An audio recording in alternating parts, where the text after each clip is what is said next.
guys, so it's Kayla here from K&CThrills. I've just got back from Florida, well, yesterday. So I just wanted to do sort of a video of how my 3-week trip was. Please excuse the background. I am in my kitchen because it's the best place to film. Best lighting, and apologies for the mess in the background. But anyway, so whilst we were out there, we did Disney, Universal, Seaworld, Epic Universe, Islands of Adventure.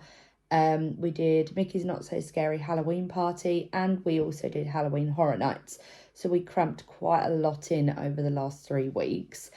But I'm just going to sort of go through each thing, including the accessibility side of things, because I know it doesn't really get mentioned much.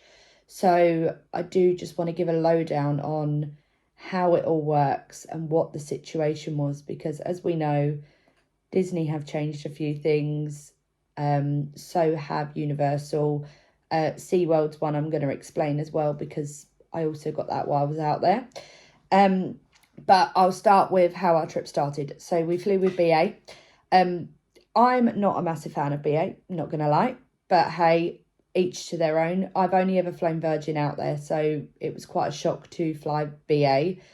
They don't quite understand that people were thirsty on a flight, especially when you're traveling to a hot country. There wasn't a lot of service, is the best way to put it. Even when you turn the light on to call for an attendant, they didn't really come. I have already told BA my situation and explained it to them, so hopefully they'll take something on board. I don't know if it was just me or my husband or anyone else, but hey, we have to say something in order for them to know. So that was our situation with the flight. We landed in Orlando. We didn't get there till about 7 o'clock at night. So it was literally grab the cases, get to the hotel. We started off with Disney. So we went to the Coronado Springs Hotel. We absolutely love this hotel. We stayed in 2022. That's where we actually got engaged. So this was our honeymoon trip. We had the best time at the hotel. It's the greatest thing ever. We really enjoy it. We think it's really pretty as well. It's more of an adult hotel than a kids hotel, which helps us because we are traveling as 2 adults. We understand Disney is for children, but we are Disney adults. We don't care. So when we got there, we checked in, got to our room, beautiful view, amazing scenery wherever you walk. It's very Mexican themed, which is quite pretty as well. I do recommend staying there, but if you've got children, I wouldn't recommend staying there. It's more adult friendly than anything. But anyway, back to this. So the best thing about staying in a Disney resort, if you're going to Disney, is you've got the transportation. Disney transportation arrives sort of every 10 to 15 minutes is how they normally work it. So you go to your bus stop, wherever it is, there's a board, it's got times on it, it tells you what park it's going to, even if it's going to the water parks. Jump on the bus, straight to the park, wherever you're going, happy days, no faffing about, it's great, no Ubers, no anything. So when we get to the park, absolutely fine, it's as you would expect, absolutely stunning. We started off with Magic Kingdom, simply because we were going to the Mickey's Not So Scary Halloween Party that night. So that was the 24th of October we attended that. Now, I have never done a Halloween party out in Florida. So for me, this was all new. For my husband, it was all new. We didn't know really what to expect, apart from some pictures that we'd seen online and the odd people saying about the less queue times and things like that.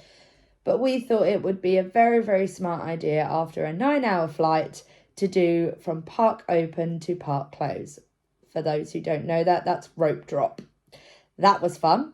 So we were very, very tired, but we still managed to power through. I'm not sure how. We literally got in the park at 8:30, because you also get early entry if you're staying on site. It's 30 minutes early entry. And we stayed until gone midnight. The main reason for me booking the Halloween party is because it's one of the chances that you get to meet Jack and Sally. You can't meet them any other time. And I think you can at Christmas, but you can't during the rest of the year. So for me, it was I must do this. I want to see what it's like. I want to experience it. I've never had the chance to experience it before. So just to flick back to mention about accessibility. So with Disney, you have to apply online before you go or when you're in the park. The way they do this is you have to have a video call with somebody from their disability access program who will speak to you, go through everything with you. You explain your situation and they decide whether you are eligible for this or not. You get 2 chances to do this. So we did it for the first time in the UK. We got a VPN and managed to log on. It opens at midday UK time and it works at about 7 a.m. US time. So got on straight away, got connected with somebody immediately. Highly recommend you do it as soon as they open because you get on straight away. First person we spoke to, very, very rude. So Disney have changed their access program. Now, this again may just be my opinion. It may be others. And from what I'm reading, it might not just be me. These people are not trained to decide whether you have a disability or not. They are trained to look at you and go, are you disabled enough? That's, again, my opinion. Nothing against it. I spoke to somebody. I explained my situation. I explained what happened. They then asked me about how I cope at home with certain things. So I explained them what happens in UK theme parks, what happens general day, how I cope with things, my struggles. And quite simply, I got, nope, sorry, you're not approved. Now, I asked why, and they said, we can't approve you. They would not give me a blatant reason of why they were not approving me. From my opinion, I felt it's because I don't look disabled, which is a bit harsh to say, but also very much a reality. They did say to me I could apply again if I wanted to. And I just, to be honest, I was so annoyed and frustrated by it all. I didn't want to, but my husband did encourage me. So about 2 weeks before we went, we made a second call. This time I had my husband sitting with me and he was going to explain absolutely everything to them again. So we were sitting there, we explained it, we went through all the questions again that they requested, and this person then went, we can't approve you. So again, we asked why, and again, it was, we just can't approve you. So again, automatically deflated, feeling like somebody had pretty much said to me, you're not disabled enough. What we did ask on that call is what their alternative accommodations were.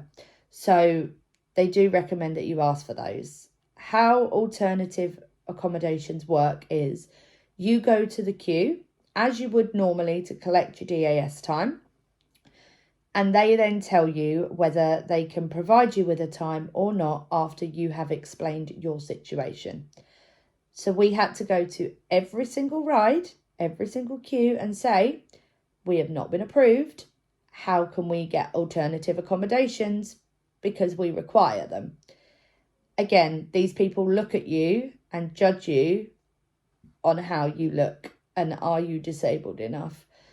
It was a bit frustrating and really put a downer on the beginning of the holiday and really did make me a bit stressed and not in a great position to deal with it. So by day 2, my husband was then advocating for me and explaining it to everyone because it was just draining me. Day 2, they did actually understand the situation and we were being granted return times. So I appreciate it's by cast member, but not all cast members are very friendly. The main one we had an issue with was Tron, because they kept saying to me, you just get in the queue and leave. Now, that's an issue for me. If I'm stuck in a queue and there's no way that I can leave that queue, I then have to come past a load of other people to get out, and that's not comfortable for me at all. So I just want to disclose that's my situation with some of the things. There are more things that are underlying, but I'm not going to get into those. So flicking back again to the Halloween party, we obviously did the whole day in the park. Again, very frustrating with trying to get return times. Tron, again, being the one that didn't want to hand them over. There was one cast member who was quite happy to give me a return time at Tron until the manager stepped in and literally went, no. So that then put me on a back burner. My husband was like, excuse me, what? We did kind of take it in our stride, and they told us to get in the queue and leave it if we couldn't handle it. And at that point I was like, I'm not doing this. So I walked away from it. Then it comes to the Halloween party. So we obviously did stay for the Halloween party. What happens is they kick the regular guests out unless they've got a wristband. Once you've got your wristband, you're in for the night. It's great. You can just go do whatever you want, go on the rides, watch a parade, watch the shows, meet and greets. Now, everybody kept saying the queues are quieter. That is not the truth at all. Do not believe that. The queues were just as long as what they would be on a normal day. I found it a bit stressful because everywhere you went, obviously there was a lot of people, which is understandable. You're in a massive park. It's a very busy place. You've got to deal with it. But people saying that the queues were a lot quieter and it was a lot easier to get on rides and you get more of an experience, it's not true at all. So the shortest queues we actually had were going through the candy stations, as they call them, to do the trick or treat. So you get given this bag. It might change next year. This is this year's one. And as soon as you walk in, you get a big bag of M&Ms. Unfortunately, I can't eat chocolate. So my husband was living his best life with all the chocolate. I did get given an allergy bag, so I could have things that don't contain chocolate and lemon, which are two things I can't have. And when you get to these treat stations, you basically just walk up, they get a big scoop and they chuck the big scoop into your bag. I'm not joking. We had 2 giant bags, not even this size, twice the size of this, in our hotel room by the end of the night. They are not stingy with their chocolate. So that was basically my husband's snacks for the next 3 weeks while we were there. He was loving it. My allergy bag, they give you tokens. How the tokens work is you go to a normal treat station. They give you a blue token. You then take that to one of the 2 allergy token places. You give them your tokens. They then choose a selection of goods that fit your allergy, that to remove your allergy from that. And they will then put that into a bag for you.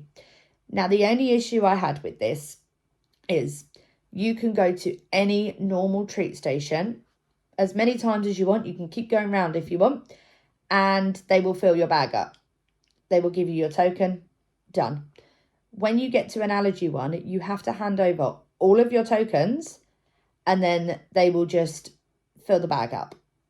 Some of the items that are within the allergy ones are not the size bags that you get going round the normal treat stations. So the normal treat stations are snack sizes, which is great. Why do you want loads of full bags? You don't. Whereas with the allergy side, they are a bit bigger. So I had at one point, I think 10 tokens by the time we've gone round everywhere. So I went into the allergy treat station and they went, hand over all tokens. Absolutely fine. I had no idea how this worked. And they pretty much half filled my bag. So I was like, well, why has he got more than me? This isn't fair. But hey, you live and learn. We kept going around the treat stations. We kept going back and I was just handing over a couple of tokens at a time. Why not? I paid my money. That's how it works. It is expensive to do the Halloween party. I think we paid about £300 for the 2 of us. So that kind of put a shock to the system, but it's something that I did want to do. So, and we're there for Halloween, you have to. It's standard. Okay, so now on to character meet and greets. As I said earlier, the only one I wanted to actually do was Jack and Sally. So as soon as the party opens, here's a little tip for you. If you are in the park all day, take yourself out of the park and go to the front entrance if you're wanting to do the Jack and Sally meet and greet. This is. Queue up from around 2 o'clock.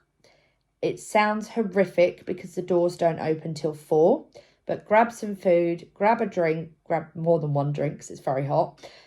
Go sit outside the front of the park and wait in the section where they let you in, because that front entrance is where Jack and Sally are. As soon as you go through, the town square entrance is right there. Everybody seems to head straight there. We got into the queue about 3:15. It was packed up already quite badly, but we weren't far back as most people were. When we went through, we went immediately to the Jack and Sally bit. And the idea was I was just going to deal with the queue because we were already there and ready to go. By the time that we had got to that queue, it was already 90 minutes long. So immediately I spoke to a cast member, asked about a return time. Again, was told no, and told to go to guest services and that they would be able to grant that. We went to guest services. They told us they cannot grant it. It is simply up to the person who is on the door. So again, we went back to the person on the door, explained the situation, and he eventually gave in after calling his lead. And we spoke to the lead and explained the situation and what we'd done to accommodate this situation. And they did eventually let us in. I was very grateful for it. I'm not entitled in any way. I don't expect these things. Do not take that from this. I'm simply just trying to help myself with my situation as others would in their own situation. So we did eventually get into the line to meet Jack and Sally in the access queue, which is basically their lightning lane queue. When we got in there, it was absolutely amazing how they decorated it, and I was in absolute awe, especially being a massive fan of Nightmare Before Christmas. So for me, it was amazing. The only issue I had is it was just Jack. Nobody had warned us. It was just Jack.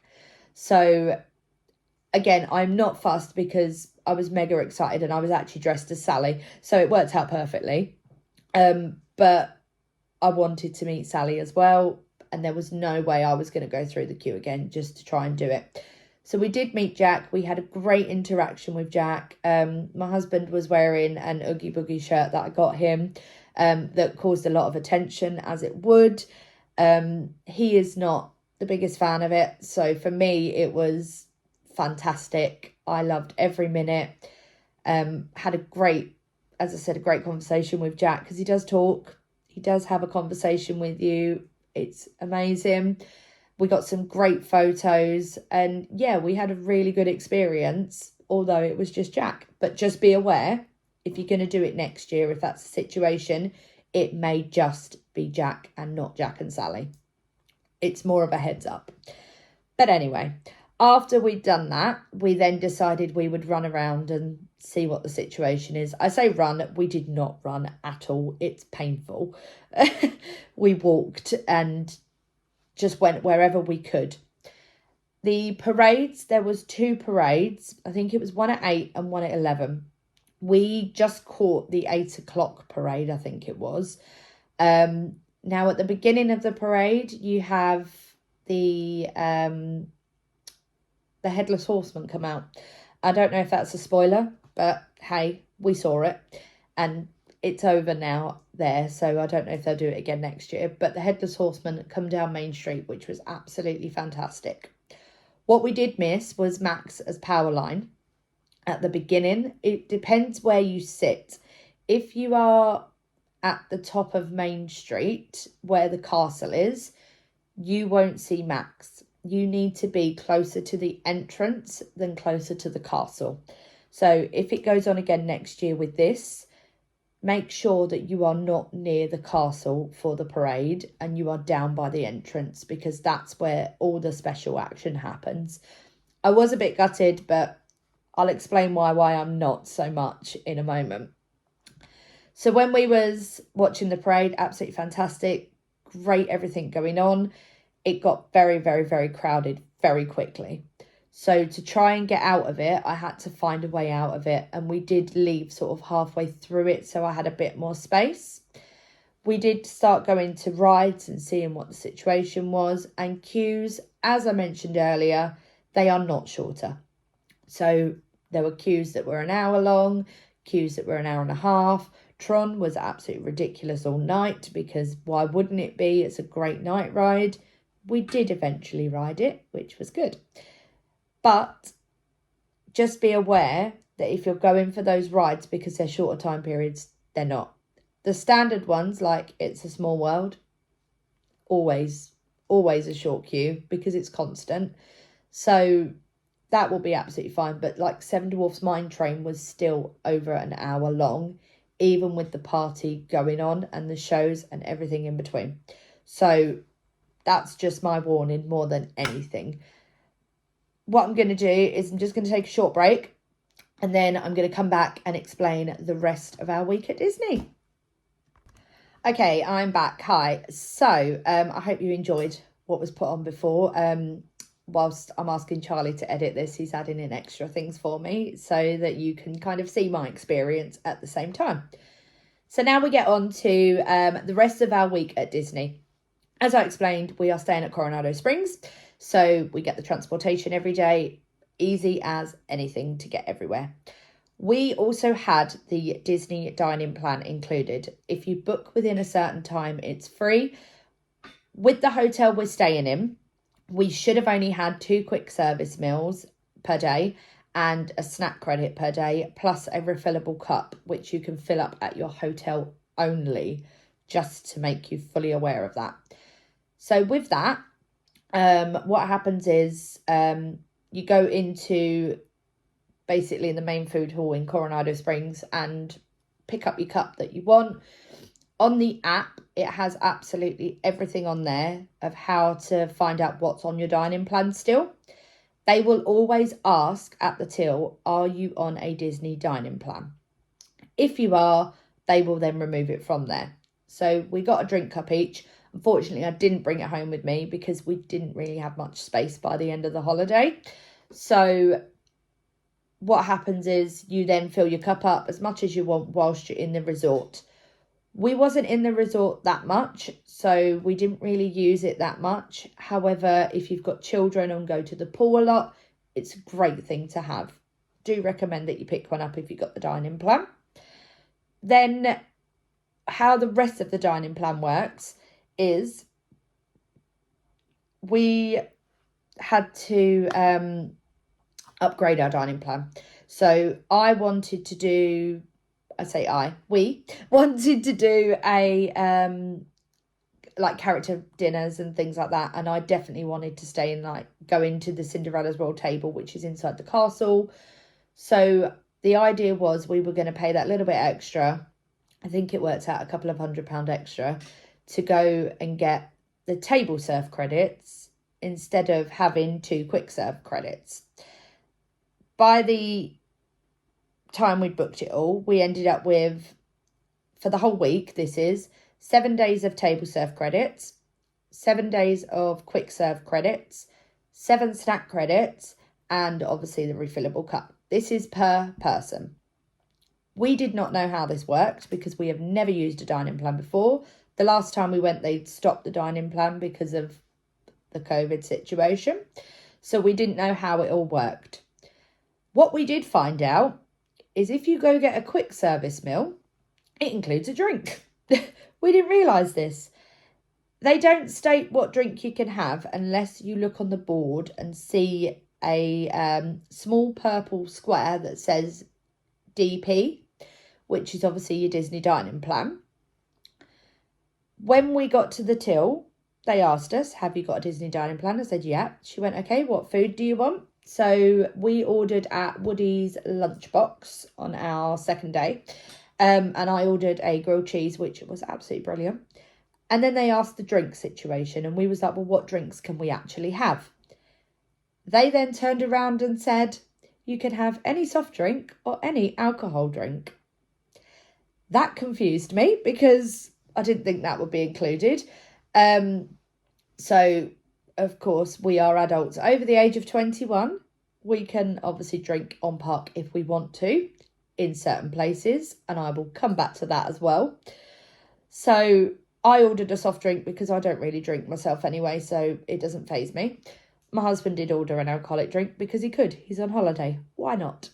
So we had grilled cheeses and our drinks. What we actually worked out is that quick service meal for the two of us should have actually cost us about $60. That's expensive. But on the Disney dining plan, it saved us a hell of a lot of money. We also didn't realise the size of the quick serve dining. So I expected it to just be a small sandwich. No, it was giant. It was a massive sandwich, loads of extras on it. It honestly would fill you up for the day. What we didn't really think about is because we'd never had this before or really done the quick service, we just booked in our meals. So I actually booked in to go to Woody's Rodeo Roundup in the evening. This was sort of an experience because I'd seen it online and I was like, I'd really like to try it. Let's go see what it's like. So when we went in there, this was in the evening, I'd like to point out, about 6 or 7 hours after we'd had our quick service meal. They sit you down at your table. If you hear the words Andy's coming, everybody has to freeze. I did actually take a video during that time because I thought it was really cool. But my husband did freeze, and so did all the servers, so did everybody else in the restaurant. It was great. Great experience. And then they explained the table service dining plan to us because we'd never had that either. How they said it worked in this particular place is it was family style. They bring you out the goods and then you just eat away. Also included with that was one soft drink each and one speciality drink each. At this point, we was like, okay, we'll get a soft drink each and then we'll both get a cocktail each because it's included. We had our cocktails, happy days, worth the money immediately. Then they brought out the food. So this food was barbecue, which is great. I love barbecue food.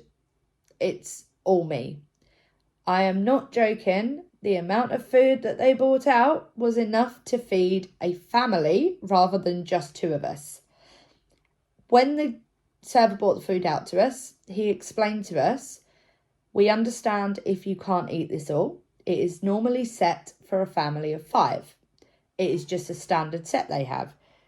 Immediately through my head was, half of this food is going to be wasted. What the hell? Before I'd even said that, the server turned around and said, it doesn't matter if you don't eat this all. What happens is we basically make it into compost and use it to help grow what we grow in Disney. Immediately, I was like, okay, I'm fine with this. This is absolutely fantastic. And I love that you're reusing it and being able to give back in a sense. So we didn't feel as bad by the end of the meal, but there was a lot of food. All of the meat went because I'm a meat eater quite happily. So is my husband. So we were quite happy with that. But you had things like corn on the cob, mash, all of this other stuff. And it was absolutely crazy. And then they bring out dessert after.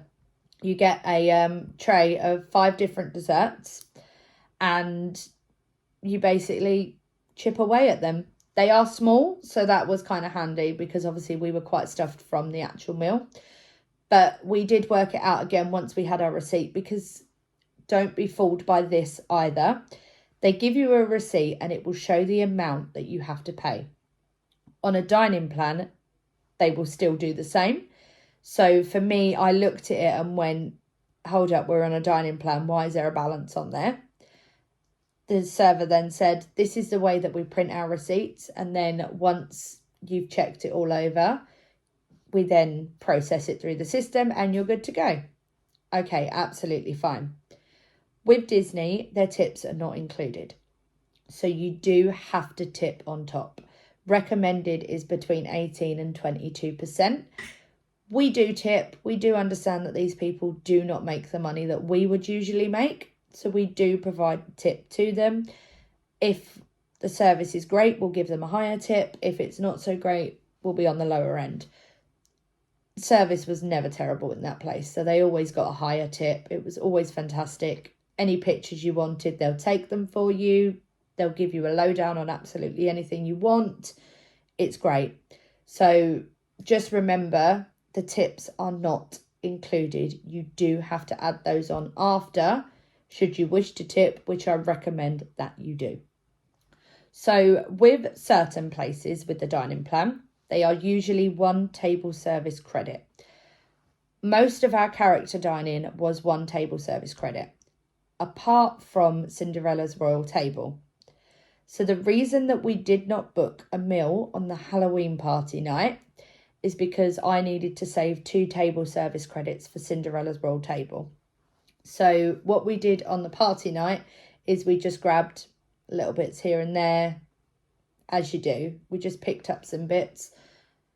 So Cinderella's royal table is more because it is classed as a fine dining, signature dining place. How that works is because I believe it's how many characters are there and that they are face characters and not costume characters. So we had princesses, obviously, which makes sense for the castle. When you walk in, you see Cinderella immediately. When you go up to the castle restaurant, you will then see the princesses going round.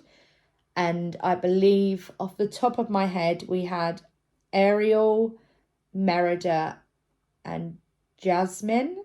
I think that was all. There may have been one more. But they were roaming around absolutely everywhere, coming to talk to us, having a nice chat. Very much engaged, considering we were 2 adults. There was lots of children around us who were actually very well behaved, which was quite surprising, especially late at night, because we did go for an evening meal to kind of wind it down a bit. It's an experience. I would recommend that you do it. However, just be aware, without a dining plan, it will cost you about $120 per person. This is also the one place in Disney for dining where you do not need to tip. Your tip is already included in what you pay. So if you choose to tip after, that's your choice. Again, we always do because we don't know where that money goes that we've already paid out, especially on a dining plan. So you don't need to tip if you don't want to, but we recommend that you do if you get good service. It's great. At the end of that meal, you will also receive a gift. So you'll get a star, which is called a wishing star. And you'll also get, if you want the choice, you get a wand or a sword. I wanted a sword, but I was like, nope, I'm going to get a wand and my husband's going to get a sword. So that was the situation with that. We ended up coming back with both. They're not with me because a little child decided he wanted to play with them. So when we returned, so we have given them over to said child. And he's very, very happy with them, I'd like to point out. But anyway, going back. So with Disney, as I mentioned, very, very busy. Always is very, very busy. Places I do recommend that you do whilst you're in Disney. If you are a massive Lilo and Stitch fan, as I am, book Ohana's Breakfast. This is at the Polynesian Resort. Again, you can get a bus to it. You can get the monorail from Magic Kingdom to it. It's really quick, really simple, straight there. With this, only book breakfast if you are looking to meet Lilo and Stitch, because you won't meet them any other time apart from when you're in the park, which is obviously very crowded. With the breakfast, again, it's family style. So they bring you out a skillet of breakfast. So you've got eggs, sausage, I think there was bacon in it. You get ham with pineapple on top, which is absolutely amazing, by the way. So they will also give you some pineapple coconut bread, which is, again, fantastic. They will give you pog juice, which, if you are a fan of a sort of breakfast juice, highly recommend that you keep drinking it. And they will keep topping it up as much as you want. So I must have gone through about 10 glasses of it because it's that good. With the dining plan with this, again, they also said we have drinks included. We've got a choice. We can have alcohol, non-alcohol, anything like that. I actually chose a Stitch milkshake because it looked really, really nice and it was morning. Why not? My husband did choose an alcoholic drink because he could. So he was very much happy with that. And then they obviously saw it was our honeymoon. I'll explain why they knew it was our honeymoon in a moment.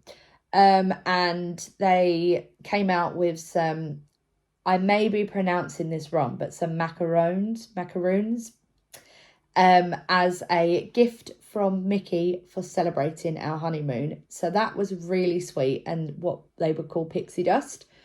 And it was lovely to have. Now, how they knew it was our honeymoon. If you go to Disney, you can get buttons, which are pin badges, by the way, but they call them buttons. Go into any of the shops or guest services and say, it's my first visit, I'm celebrating, can I have a button? And they'll ask why. And what will happen is they will provide you with one of these. So with this, we was in Space 220 having a meal, and what happened was a server noticed it was us celebrating our honeymoon because it was on the reservation, and he come back and he was like, I need to give you this, you can wear it if you want, but it's absolutely fine if you don't want to. And as you can see, it says happy honeymoon here. So when we went into the restaurant, these were on our bags and you could see them. They weren't even on us, they were on our bags. And they ask when you're checking in, are you celebrating anything? And the woman saw, oh, it was your honeymoon. So what they do is they put a big stamp on it saying that you're celebrating. And then when the server comes over, they will then ask what you're celebrating. By this point, you couldn't see the badges because they were on the bags under the table. So we explained, and that was the situation. We were very, very happy with it. We can't complain. So we had a great meal there. And again, if you want to meet Lilo and Stitch in your own private capacity, basically, that is the best place to do it. We also had Mickey and Pluto running about. So you don't just meet Lilo and Stitch. You also get Mickey and Pluto running about. They do a whole little parade thing throughout the restaurant so that at least everybody sees them, and they will not miss a table. They will obviously favour children's tables over adults' tables to start with. No issue with that at all. Quite happy to wait. Go for it. That is one table service credit. That meal should have cost us, I think it was $160 odd. So having the table service credits really, really did maximise our experience with the dining plan and being able to be in Disney. So now just going back into the parks. You will notice a lot of people talking about popcorn buckets. I have never had a popcorn bucket. So I see them constantly. I run around constantly seeing them and I'm like, oh, okay, that looks cool. Yeah, I'd like one of those, but can't really get it back. This time was different. So obviously on Halloween, they have specific popcorn buckets that people have. There was a Stitch dressed as a mummy. There was Mickey dressed as a mummy. I think Pluto dressed as a mummy. And then they have the standard ones in like Animal Kingdom where you get Timon. And then they had the Jack Skellington one, which I didn't see till after I'd already got mine. But I'm quite happy with mine. I do have it here. I did go with the Stitch dressed as a mummy. what I also found out as well is it lights up. I didn't realise it did this until somebody walked past me with the light on. So eventually we realised it and was like, this is great. But how it works is popcorn goes in and it literally fills his arms up as well. And that's the situation. So the first one of the refills for this is absolutely free because you've already paid out for the popcorn bucket. And then after that, I think it worked out about $2 to fill it back up. I don't think we actually filled it up again. I think we only used it for one day in the end because they are quite bulky to lug around with you. And with the rides in Disney, you take your bags on the rides with you. So having 2 backpacks and then the popcorn bucket, it sort of gets in the way. But there's no situation with it. It's great. It looks fantastic. And I managed to get it home, which I was very, very happy about because I didn't think I was going to get it home. So highly recommend that you look at them if you've got the space to get them home. Next up, let's talk about Animal Kingdom. So I have never been over to Rafiki's Planet Watch before because I could never work out how to get over there. I eventually found the train, which will take you over there, which is a short train journey. Once you're over there, it basically takes you to what is like a rehabilitation centre for the animals. So when you walk in, there's lots going on. You see all the animals that are being rehabilitated. But what I did find in there was the animation studio, which isn't really a studio. It's basically a giant hall with screens up, a chair in the middle and loads of chairs on the outside. What you can do at this is you can learn to draw some of the animated characters. So when we walked in, they had just started the class on learning how to draw Car from the Jungle Book. Honestly, me and my husband just sat at the back, out of the way, watching everybody draw Car. It looked so good and it was so well explained that we wanted to join in, but by the time we'd sort of got there, we were just a bit too late.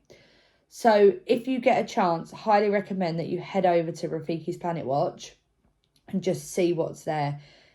It's not for everyone, but there is also a giant park there. So if you've got children that just want to let off steam in an area that's not crowded, head over there, enjoy it. What we found with Animal Kingdom, which we always find with Animal Kingdom, there is no shade. So if you are going to that park, sun cream, hats, anything to keep you shaded, take them with you.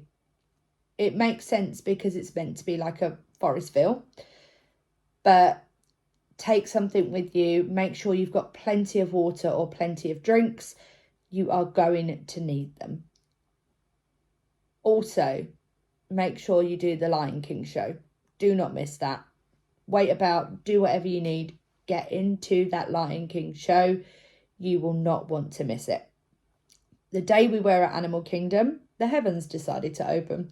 So for us, we didn't really need the shade. We just needed an umbrella, which we didn't have. So we did get absolutely soaking wet, but we dealt with it. We dried off. We went to the later showing of the Lion King show, so we sort of dried off in there. By the time we got out of there, it had stopped raining, which was nice. But we also had a meal at the Tusker House. We have never done a table service at Animal Kingdom, so we thought, we'll go see what it's about. It's a character meal. Definitely utilise your your credits to get character meals.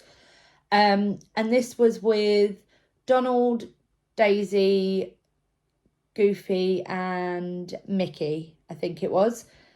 They run around all the tables as they do. They take photos with you. They're all dressed in their sort of jungly outfits is the best way to put it. And then they have a massive party with everyone. So they're running around, having a laugh, dancing away. At one point, Donald was shaking his butt at the end of the row. It was quite funny to watch. I think I do have a video of it, so I'm going to see if I have, and then if I have, I will put it in this. But But it was a fantastic experience. Daisy obviously on point, as sassy as anything. Donald obviously getting jealous, standard. Goofy being his usual self, and Mickey just loving life as he always does. That again was a different experience because it was a buffet. So you had a choice of so much food to choose to go and look at. I don't really eat exotic foods, is the best way to put it. So I did opt for sort of the children's side of things. They do not judge you if you want to eat children food. So I was eating like chicken tenders and things like that, whereas my husband was eating the rice and all of that. With that as well, also one soft drink, one speciality drink. So we opted for cocktails because it was halfway through the day at this point. And we also had a soft drink each. Server was absolutely fantastic there. Really, really enjoyed it. Do recommend that you go and check it out if you can. So again, I'm just going to take a short break. There is still more Disney content coming. It was very, very long holiday, so apologies if this video goes on for too long, but I'm going to see if I've got that video, and if I have, I'll put it in now. Okay, so back to Disney. We had, again, a week there, so we kept going. We visited all the parks, as you do. Just be aware, October is sort of end of hurricane season, so you are expected rain, winds, things like that. We did a day at Epcot. We thought, oh, great, we'll get there early because we could, because of the early entry. So we made sure we sort of hit rope drop every single day. When we got there, the heavens decided to open. So it was absolutely hammering down no matter where we went. We got to the point where we went into a shop and my husband actually found some cool umbrellas, which were lightsabers. So we bought those. They were, I think, $60, $70 each, but they look great. We don't care. We managed to get them home. Happy days. Those obviously kept us dry for the whole time, but it also sparked a lot of interaction. If you have something unique while you're in those parks, people will talk to you and go, where did you get those? Those are cool. You're basically a free advertisement for Disney. So we had a lot of people asking us, where did you get your umbrellas? And we kept saying to them, well, they're in the shop next to Mission Space. If you go in there, you'll see them. Great. Now, the best thing about a park when it is raining, the ride times go right down because nobody wants to be in the park while it's raining. In Epcot, you will mainly find adults, a lot of adults, especially in the World Showcase. And if they are doing the Drinking Round the World challenge, which we do attempt every year or every time we go, not even every year. Again, I don't drink that much, so I don't do the Drinking Round the World. My husband does. I think we got to maybe halfway around the world and we didn't finish. The first time we did it, he did. But we also had a lot of meals booked in for that night and a lot going on. So during certain periods, Epcot do festivals. We are usually there for the Flower Festival. However, this time we were there for the Food and Wine Festival. The Food and Wine Festival means that they've got all different foods from around the world, which are a lot different to what they would usually have. Obviously, a lot of wines from around the world that are a bit different to what they would usually have. But they also put on concerts in Epcot across from the America part. What will happen is they'll put on a concert each night of different bands and things like that. Now, when we went in 2022, they had the Village People playing there. We sort of walked past and saw it. We didn't actually go in. But this time they announced while we were there, Smash Mouth would be playing. So immediately I was like, I need to see them. Let's go. What we found is we could book with our table service credit a meal that would include a guaranteed ticket to get into there earlier than waiting in the normal queue. So we went to the Garden Grill and we had Chip, Dale, Mickey and Pluto running about. They were visiting the tables, obviously having a laugh. We had a great interaction with Trip and Dale. Like, they just wanted to play, which was great.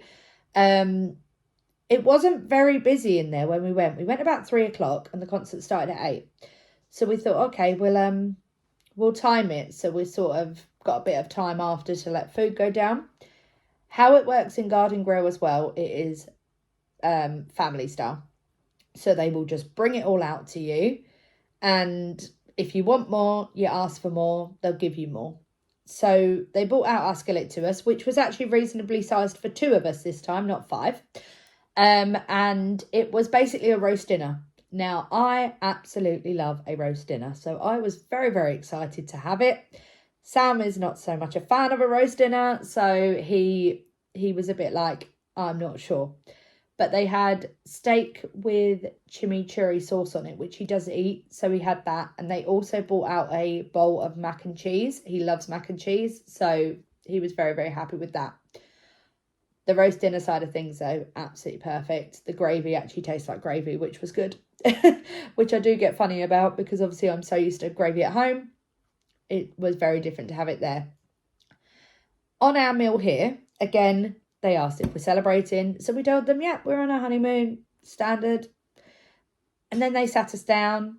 Lovely server came over, very, very attentive. Again, you get a soft drink included and then alcohol. Okay, we'll have both. Why not? We're here.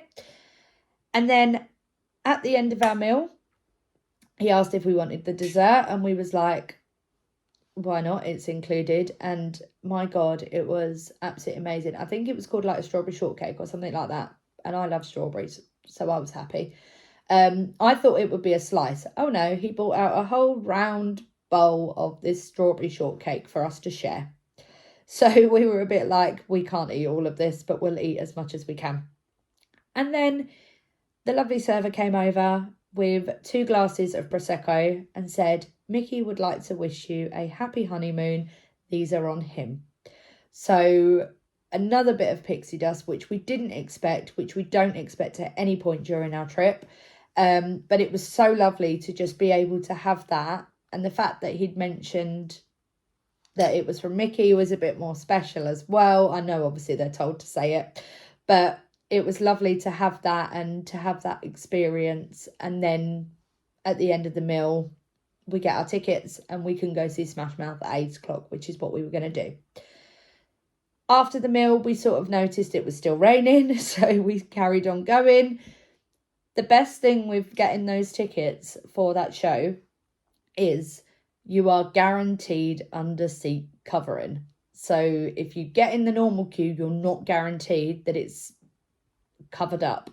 If you guaranteed your seats, you've got a seat that is covered. It didn't rain the whole time through the concert, so it didn't really matter where we sat. But we had the best time ever. We were close to the stage. We were enjoying every single moment that possibly could happen. So if you are there for Food and Wine Festival or the Flower Festival or any time they've got concerts going on, they are included with your park ticket. You do not pay extra. Go and see something. It's a nice break to have. They're only about half an hour long. Perfect, but so worth doing. Highly recommend you go and just see someone. I was quite upset because I found out that Bowling for Soup were playing there. But I do have tickets to see them in the UK in December. So it wasn't too bad once I noticed that. But they were playing after we'd left. So it was sad. But hey, do go do it though. Highly recommend. So let's go on to Hollywood Studios. So Hollywood Studios is currently our favourite park. The only upset I have with Hollywood Studios is they got rid of the Muppets. Now, that's a classic. Being a child that's always been to Disney, we always go to the Muppets. We did manage to see it in 2022, so we hadn't not lost that, but we had lost being able to see it again because they shut it earlier this year. What we did find, though, is obviously walking through, they very much had signs up about the new Monsters, Inc. coaster that they're going to be building. You can't see anything over it. You know the construction's being done. You can see it all. it's great. But we'd love it if it was actually there now. Let's put it that way. The character meet and greets in Hollywood studios are, let's say, the most difficult, because everybody wants to meet Buzz, everybody wants to meet Woody. That's just the standard as soon as you go into Toy Story. The queues for both of those characters, so it was Woody and Jessie together and then Buzz on his own. They're in two separate areas, but the queues to get to them are absolutely ridiculous. So what we were doing is we were walking past somewhere, they walked past us and we just snapped photos, because that was 10 times easier than us trying to get in the queue to get those. You cannot request a return time on character meet and greets like that. So you do have to deal with it, I'm afraid, and I would not have been able to deal with it. We went into Galaxy's Edge. Sam is very much a massive Star Wars fan, so for him it was the place to go.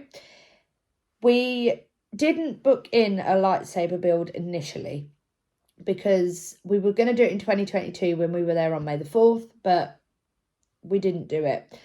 This time round, we kind of thought about it a bit more, and as we were walking round, we were in Magic Kingdom, and then I looked on my phone and I was like, there is a reservation if you want to go do it.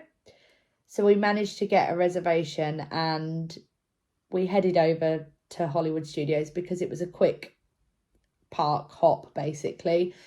Again, buses straight outside take you to any park you want as long as you're in the right station. And we got to the lightsaber build, checked in. You choose which side you want, good side, bad side. You choose what sort of lightsaber you want to build. They give you plenty of options. They don't rush you to choose either. You can wait your time. They also give you a limited edition pin badge, which is quite nice because you've done the lightsaber build and it's based on whatever side you've chose. So as long as you've chose the good side, you'll get a good side. If you choose a bad side, you'll get a bad side.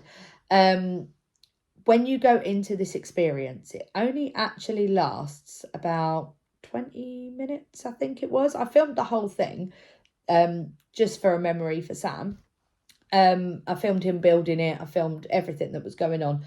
The story behind it is absolutely fantastic. The person who was creating the story with us, my God, I could have listened to her all day. I can't remember her name, but she was absolutely fantastic. And I could honestly sit in there all day and just listen to her speak because it was so engaging. They obviously show you your crystals and what you can get and how to put them all in, how it all works. And then when they do the whole lightsabers up, wow, it is absolutely fantastic. So that I think was $220. I think we paid for it. Do recommend that you do it. It's an experience. It's a one-time experience for us because we wouldn't want to do it again unless we really wanted to buy other lightsabers, but you can get them in the shop. Getting these home. Here's the issue, right? So you can take them on as hand luggage if you want to, but they do count as a piece of hand luggage. Or you can go into the shop that is right next door to where you come out and say, I'd like to ship this home, and they will organise to ship it home. There is obviously costs involved and customs at the other end. How we did it is what we found out is we bought a load of stuff whilst we were there and we shipped them all together. As long as you have purchased an item in Disney and have a receipt to show you have purchased it in Disney, you can ship that all together. So our shipping was $90, and then I think we paid an extra $60 when we got to the other end. That was for a lot of items, by the way, not just a few. And they will ship it all together for you. And basically it arrived before we got home because we had it shipped somewhere else where we could pick it up. What we did find is we went into the business centre at Coronado Springs where we had shipped home before. The last time we shipped home from there, it was about $300. This time they wanted to charge us $800.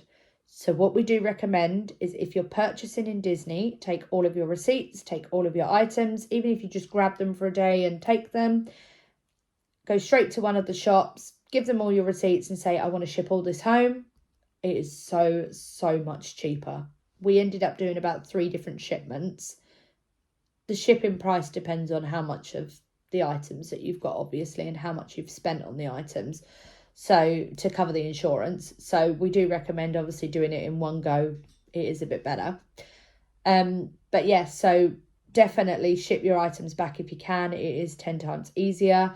You will find you'll have a bit more space in your suitcase as well, even though we've actually had to purchase more to get stuff home. But again, I will go into this all later. Last thing with Disney, I think I've covered all parks, maybe apart from one, Animal Kingdom, Hollywood Studios, Magic Kingdom. I've missed one. Anyway, it doesn't matter. So the last thing we did was, on the last day, we had loads of credits left. We didn't realise how many we would have left. So we had, I think it was 9 or 7 table service credit, quick service credits, not table service. And we had to work out what to do with them. And previously, what they'd done with the dining plans is you could swap your quick service credits into 3 snack credits. We asked if we could still do that. That is now not a thing. So we said, okay, we'll have to lose them. Or what you can do is there are plenty of social media groups where you can say, I've got quick service credits left. Does anybody want them? And you can literally order for somebody and they can go pick it up. We did find a family that requested some food. Absolutely fine. We're not going to use it.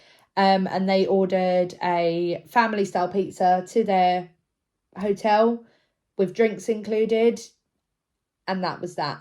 So they were very, very happy with that. It used 2 quick service credits. Absolutely fine. It fed a family. I'm quite happy doing that.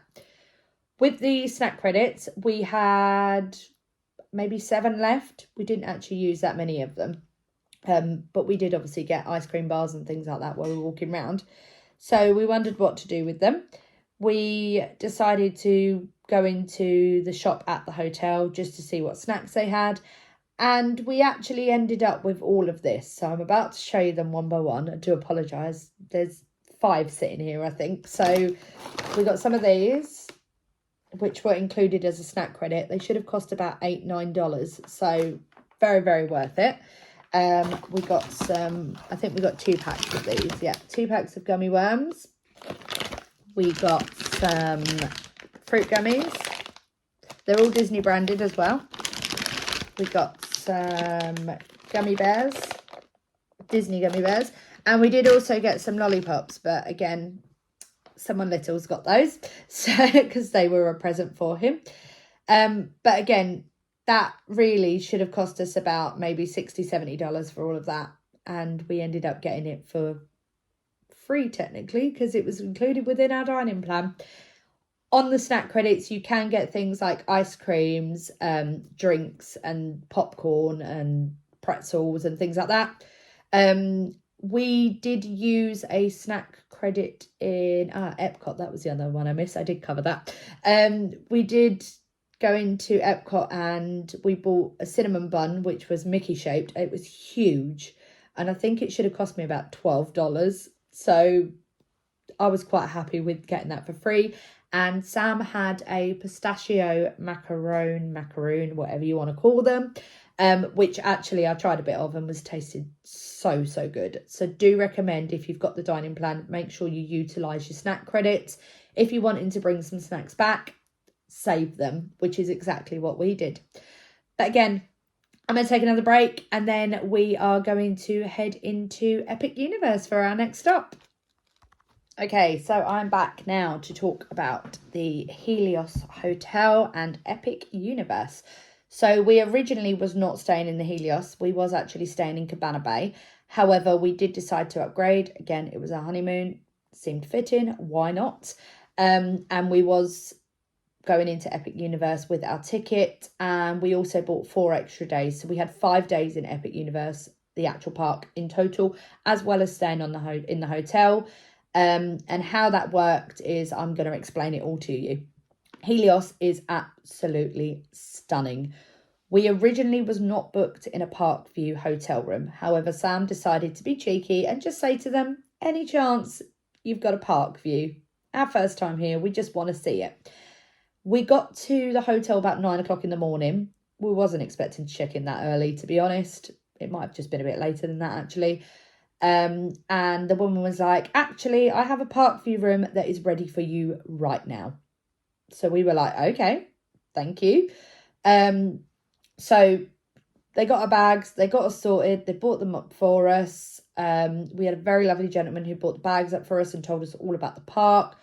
We walked in and it was stunning. We were literally dead centre of the park. So from our hotel, here is the room, and in front of us here was the entrance to the main park. So we could see everything all round. We had the fountain show right in front of us, which was fantastic. And honestly, it was a sight that we were so excited to see. And this was only during the day at this point. We then waited till night to see what it would be like. And my God, the park lit up, looks beautiful. And it stays lit up all night, doesn't go into darkness. So the curtains obviously do help when you're going to sleep. You can shut them so you don't see it all. But it was beautiful to look at. So I do recommend that if you're going to go to Epic and stay in the Helios, even if you're doing it for a night, just check the view out from your room. Absolutely stunning. Worth doing. So when obviously we dealt with that, we wasn't actually allowed in the park for a day, because what we were doing was we went shopping in the outlets, as you do, as soon as we arrived. And then the next night was actually Halloween, and we'd booked to go to Halloween Horror Nights. So we didn't actually go in the park until the 1st of November, which was fine. We dealt with it. We knew what we were doing, sort of. So I'll come back to Halloween Horror Nights a different moment. I'm just going to go straight into Epic to start off with, because we did our last week at Universal, so I can sort of bring that into it. With Epic Universe, what happens is, if you are a guest staying in the hotel, you have a separate entrance to everybody else. You have to show your park ticket and your hotel ticket to prove that you're in that hotel in order for them to let you in. It does state at the top of your ticket that you are at the Helios Hotel. It will have your name on it and the dates that you're staying till. Great. We got in this queue at, I think, about 8:30, and it was already sort of backing up. The park opens at 9 for hotel guests. What we actually didn't realise is it's not just Helios Hotel guests that get in at 9 o'clock. It's all Universal Hotel guests that get in at 9 o'clock. So when we walked in, the closest we had to us, to the right we had the Dark Universe, to the left we had the Ministry of Magic, Harry Potter section. So Ministry of Magic doesn't open till 10 o'clock. So we were not going there first. We went straight to Dark Universe and Nintendo, because they were all open. I think we actually hit Nintendo first because we knew that would be the busiest, and we were not wrong. What we did straight away, we got our power-up bands. If you are going to spend more than 2 days in Epic Universe, go get a power band. This will take up your day. So these are about $50 each, which sounds expensive, but what you can do with them, they are worth the money. In the whole of Nintendo, they have blocks, they have games, they have things that you can link your band to when you're on like Mario Kart, and you can gain stickers and coins and things like that. You can't trade them in for anything, but it is all a bit of fun. Especially if you're really into Nintendo and really want to join in, do recommend that you go get one. You just literally put it on your wrist. I won't put it on my wrist because it's a snap band and it did hurt putting it on my wrist. Whack the blocks, it will make noises, the coin noises. It is so much fun. The only problem that we had with Nintendo is it was so busy, and there was a lot of people without the power bands that were not doing the challenges, where kids would just come up and whack the box. So there was a challenge in there where you had to play musical notes and you had to play them in the right order that they lit up. A lot of kids would just literally come up while you're doing that and just whack the box, and then it would completely ruin your streak of what you were doing. I did at one point say to a kid, don't, because we were in the middle of a challenge. I get we're adults in a kid's area, but if you've bought the bands and you're wanting to play the game, that's the situation. It was a very stressful situation with a lot of people not really realising what was going on. The child that I did tell to stop was British, and I did say to her parent at the end, I'm so sorry, I didn't mean to be rude, but we're literally trying to complete a challenge. And she was like, no, fine, totally get it. We want to do it as well. Fine. You get those people that understand, it makes it a bit easier for you. With the ride situation, so I'm going to go talk about the accessibility side of things, because you do get it in Epic as well. With Universal, Epic, all of those, you have to apply with an IBBCES, I think it's called. You can do that online. You can do that from the UK. You have to upload your form of what your disability is. I have an access card in the UK, so obviously I showed them my access card and uploaded it, uploaded my photo, uploaded all of my situation, and then they tell you whether you're approved for that or not. I was approved for the IBBCES.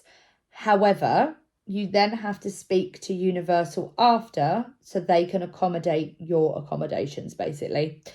How that works is they'll talk to you, they'll ask what the situation is just a bit more, they'll ask if you're a wheelchair user, if you use aids, if you've got missing limbs, anything like that, and they'll explain what happens. If you are then approved on that, you then go up to the guest relations and you explain, I've been approved, here's my approval number, can I please get my attraction pass? I was approved immediately for Universal. It was a complete change from Disney. I don't understand why Disney are not using the same system, because it would really save a lot of hassle. Why they don't ask for ID to prove that you've got a disability is ridiculous. So Universal, the week was already getting a bit better. I'll show you what the attractions pass looks like. So this is in my maiden name because that's what my ID was in at that point. So this is the pass that they will give you. It will explain how to use it. It's very small writing, so I'm not going to move it forward, but it will explain how to use it. In a nutshell, you take it up to the front of the line. You say, can I have a return time, please? And they will give you one. However, the only difference with this is if the queue is less or 25 minutes or less, you show them your pass, they let you straight in that lightning lane queue. No questions asked. Obviously, when you get to the section where they need to take your photo, they will scan this to prove that it's your pass, to prove that you have legitimately got this and you haven't picked it up from somewhere. Yeah, so easy to do. And they're monitoring it, which is fine because we're not taking the mick with it. However, like if they're very long queues, now going back to Epic, Ministry of Magic, constant queues of 120 to 200 minutes. It was ridiculous. So we obviously had to get return times for those. How we did that is obviously we showed the pass, and I'm not sure if you can see it here, but they've written on it. So they write what ride it is in their code word for that day, what time we got to the ride to get the time, how long the current wait time was, and what time to return. It worked out so much easier for us because it also meant that if a ride was under 25 minutes or under, we could still ride that ride whilst waiting to ride the ride that we timed out on. Again, no questions asked. It was absolutely great. It also helped us with knowing when to take breaks, to have a bit of time to ourselves, to stop and reflect on what we were looking at. Really, really helpful. The two most manic rides there were Minecart Madness, which is in Nintendo, and the Ministry of Magic. So if you're going to do those rides, I recommend that you do them early or late at night. Late at night for Minecart is a lot better because everything's lit up in Nintendo and it looks absolutely stunning. So I would recommend that you do that. Here's the issue that we had with Epic Universe. Definitely not a 5-day park.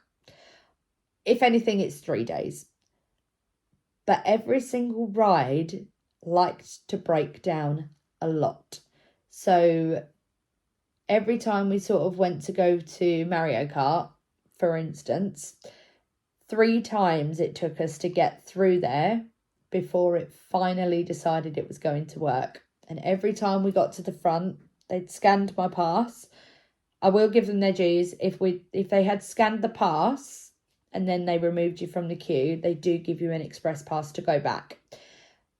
But if they have not scanned your pass and you choose to leave that queue, they will not give you an express pass.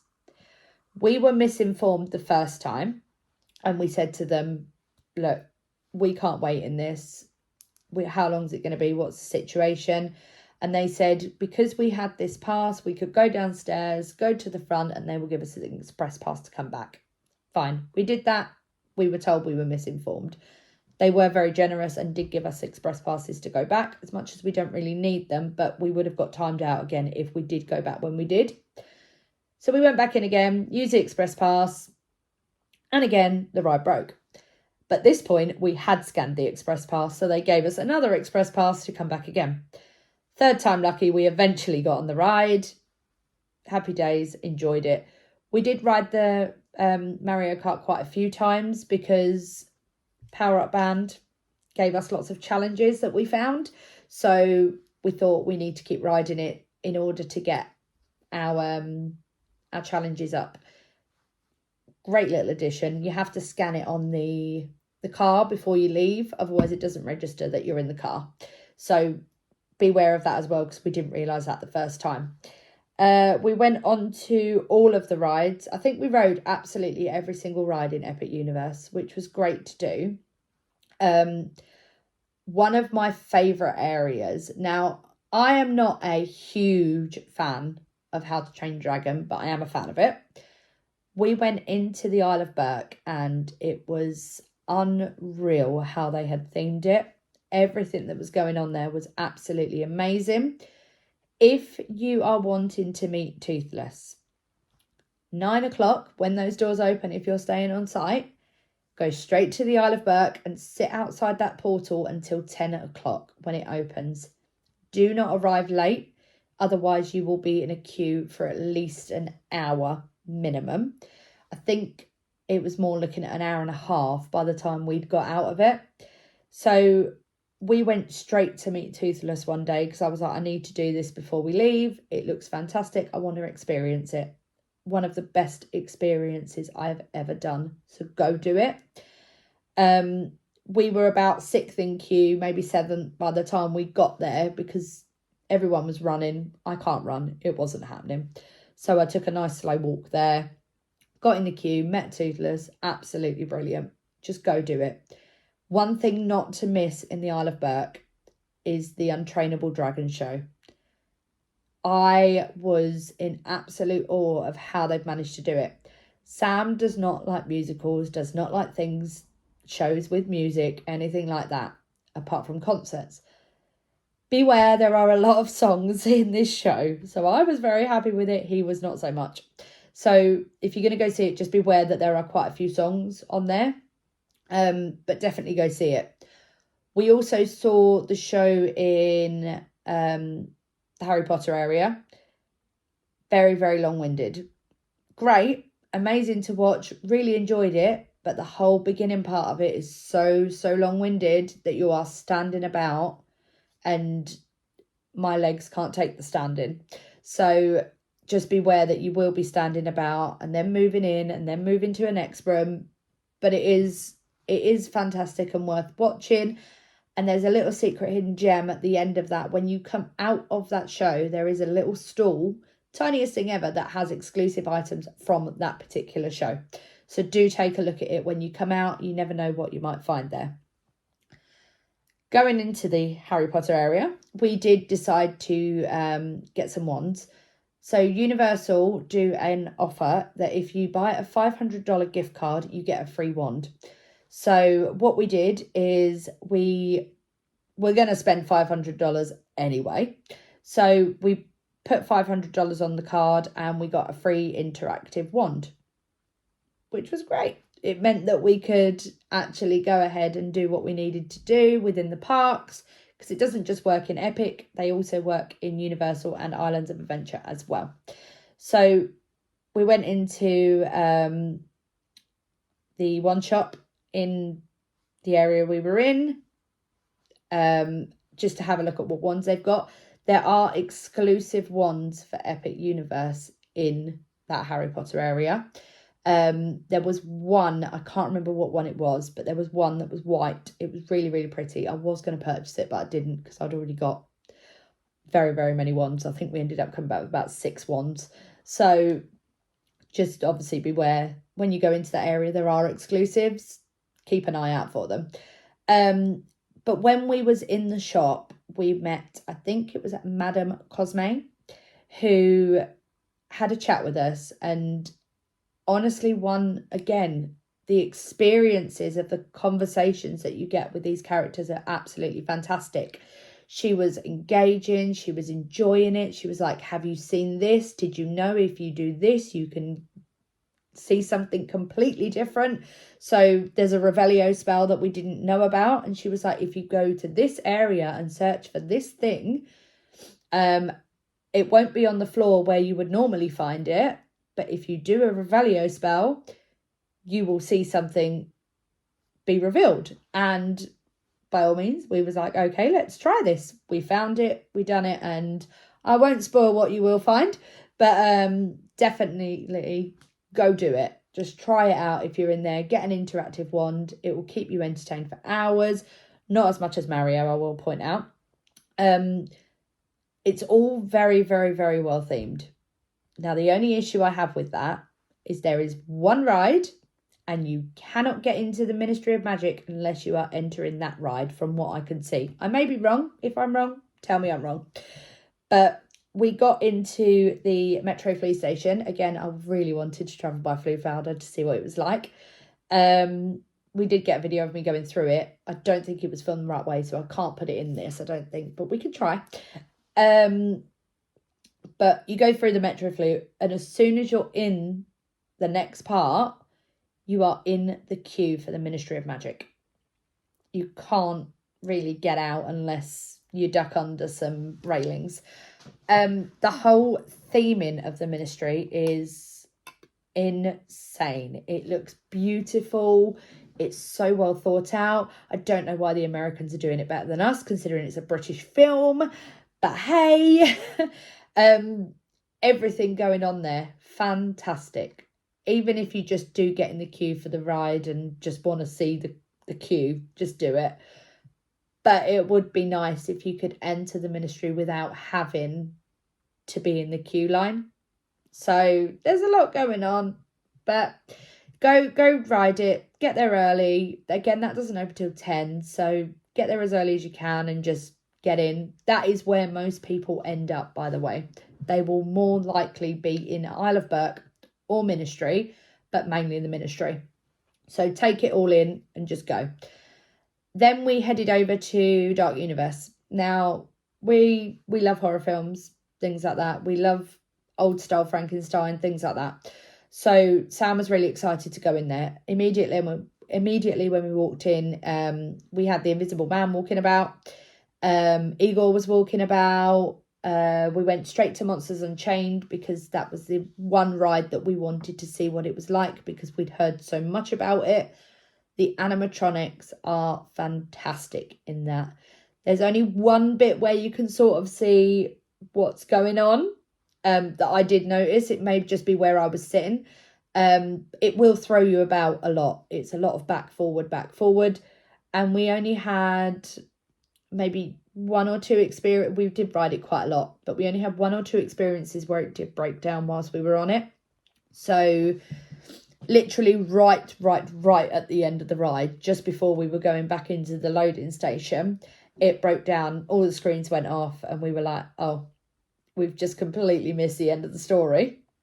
And the other one was while we were in the loading station. So it was a bit frustrating, but it did all work eventually. We saw it all. Just go and ride it. Then we went over to, I think it's called Curse of the Werewolf. This ride is the shortest thing I have ever been on. I thought it would last longer. I was wrong. It also is not as intense as people say. There is a back and forward bit. It does spin a little bit, but if you've only got two people in your car, that car is not spinning. That's what we found. It wasn't until we had a full cart of 4 people is where it actually did spin. So just be aware that if it's not busy, you're not going to really spin as you should be. And the ride only actually lasts maybe about a minute and a half. That's what I think. I didn't time it. At one point, though, the queue was only 5 minutes long, so we just kept going on it again and again and again just to get our rides in. And then eventually it went over to an hour and we was like, well, we're going to stop now. So, but do experience it. Everybody's got their own opinion. And now we go on to Stardust Racers. So this queue, surprisingly, was only ever a maximum of 45 minutes. And we couldn't work out why, because there was a lot of people wanting to go on it. But the queue was really, really short all the time. So we kind of just went, let's see what we got. First time we went up to it, it was 25 minutes. That means immediately with my pass, straight in we went. They provide you with lockers. Now, the difference with the lockers here, Universal Studios lockers are this big.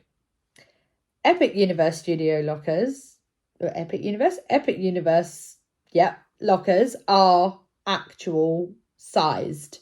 Ones you can actually fit a bag in and not have to squish everything down. So definitely better to use the lockers at Epic Universe for Stardust Racers because you've got more space in them. They still work the same way of they open one way and then you come out the ride the other side, so it opens the other side. So just beware, if you have got handles or anything hanging out of one side, your bag will be stuck. So make sure that you've pushed absolutely everything in. We were literally pushing them straight over to the other side, so we knew that they'd be there as soon as we opened them. That ride is fantastic. I don't know why people... I understand that some people are unable to take the force of the rides. Me, I'm very lucky I can deal with it. But I didn't understand the intensity that everybody was going on about. It's a fantastic ride, a fantastic concept, and you could probably high-five somebody as you're twisting. And I think Sam did try it, or he waved or thumbed up someone. So it does happen, but it all goes so quick that you're not really taking it all in. If you go on the yellow side, in the twist, you are going down. If you're on the green side, I believe you twist going up, from what I can remember. So we found the yellow side was much better for us. And definitely, if you get a chance, go row 1. Just request it when you're walking through the queue. When you get to the point where they're allocating your seats, just say, can I have row 1? There is a separate queue for row 1. The most people that we saw in that was maybe 2-3 cars ahead. So we just waited an extra few cars just to get row 1. Definitely do it if you can. It's 100% the best thing ever. I don't know how many times we rode it, but there was a lot. The only thing is you go through metal detectors as well. So do not take a phone, anything metal, anything that can fall out of pockets. Even if you've got zip up pockets, do not take it with you. They will put you through a metal detector and they will wand you. So, and they will tell you to go back down and put it in a locker. So do not even risk it. It's not worth it. It holds up the queue. It makes it worse for everybody else. Because if they have to wand you, you are then holding up the people behind you. We did get wanded a few times and we couldn't work out why. Turns out, if you have an Apple Watch, you can leave these on. These set off the detectors. So walk through with your hand like this, covering your watch, and they'll let you through. It's absolutely fine. Occasionally it will still go off, but that is the situation. So there's a little tip for any metal detectors when it comes to the parks, and that does work in Universal and Islands as well. That is pretty much my update on Epic. It wasn't disappointing. It just wasn't worth the hype, in my opinion. Do not spend 5 days there. You will be bored. We were very bored by the end of it. But do go have a look everywhere. The last thing we did buy are these. So these little headbands, they're cute as anything. Sam's got Donkey Kong and Toad, and then I got Yoshi, because why not? Definitely have a look into these. Everybody's wearing them. It's a bit like Disney, just Universal version. And also, if you're going to get anything, get a photo pass. So we paid $170 for a month on this. Granted, we're only there for 2 weeks, but by the time that we worked out how we would use it, it actually worked out worth the money, because it works in Epic, Universal and Islands of Adventure over that whole time. Go buy yourself a photo pass. You will find so many photo opportunities. All of your ride photos will go on there, especially if you're doing things like Stardust Ministry. You can get all your photos on there as well.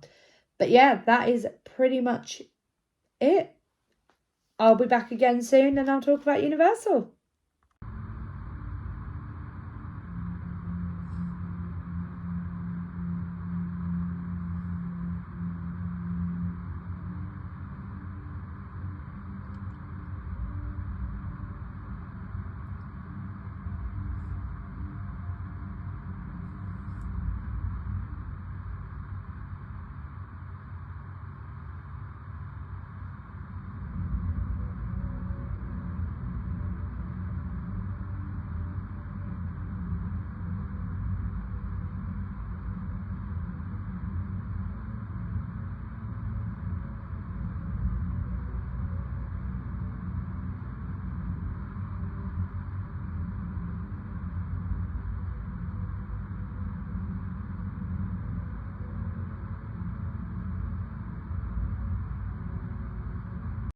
Okay, let's talk Universal Studios. So as I mentioned earlier, we went to Halloween Horror Nights on actual Halloween whilst we were in the Helios Hotel. So quite easy again. There's a bus station outside that takes you to Universal Studios. It's great. What I do recommend is if you go into Universal Studios, Epic Universe, any of those, get one of these cups. So this is a refill cup. We specifically chose this one because it's got all of the old school rides. So it brought us back to our childhood. These are, I think it was $20 odd for one day. And you can refill it as much as you want. Now, when it's very, very hot, you can literally see any of the Coke refill stations. You've got water in there, Powerade, Coke, Fanta, Sprite, everything. We were mainly drinking the Minute Maid water and the vitamin water because it was just too hot to drink any fizzy drink. On the odd occasion, we would have a fizzy drink in there. Why not?